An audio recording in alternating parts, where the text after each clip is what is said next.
जेवणामध्ये तोंडी लावण्यासाठी सॅलड बनवून दाखवते. केरी चाट किंवा सॅलड जेवणामध्ये किंवा मधल्या वेळेमध्ये खाऊ शकता. चटपटीत असं करून बघा एक वेळेस. आणि या ठिकाणी मी कैरी मोठ्या साईजची घेतलेली आहे. आता कलमी आंबे तर आहेतच मार्केटला, असं काय नाही की आंबे नाही आहेत. स्वच्छ धुवून आता हे मी बारीक तुकडे करून घेते. देठाला छान धुवायचं, कारण तेल असते देठामध्ये कधीही. आता इथे पहा, देठ कापून घेतलेलं आहे. स्वच्छ धुवून आणि पुसून घेतली ही केरी मी. आता बारीक आपल्याला, आणि कापताना कधीही कोय घ्यायची नाही, जेणेकरून कोय जर आली तर हात कापण्याची शक्यता असते. त्यामुळे इथे सांगते. आता हे बारीक तुकडे करून घेते मी.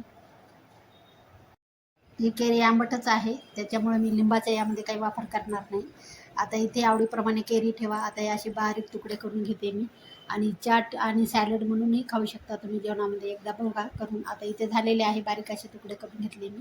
आणि इथे पहा, आता त्यामध्ये टाकायचं आहे आपल्याला लाल तिखट. तिखटाप्रमाणे ठेवा, थोडंसं तिखट कमी टाका तुम्हाला आवडत नसेल तर. मीठ टाकलेलं आहे चवीनुसार. अगोदर हे टाकायचं, चाट मसाला टाकलेला आहे. आता हे छान, जर तुमच्याकडे चाट मसाला नसते तर जिरा पावडर अर्धा, धने पावडर अर्धा अर्धा चमचा टाका, काय होत नाही, मस्त लागते चवीला. एक बारीक चिरून असा कांदा टाकलाय, टमॅटो टाकला, बारीक चिरूनच घ्यायचा आहे. आता हे छान एकजीव करून घेते मी. मस्त असं झालेलं आहे बघा.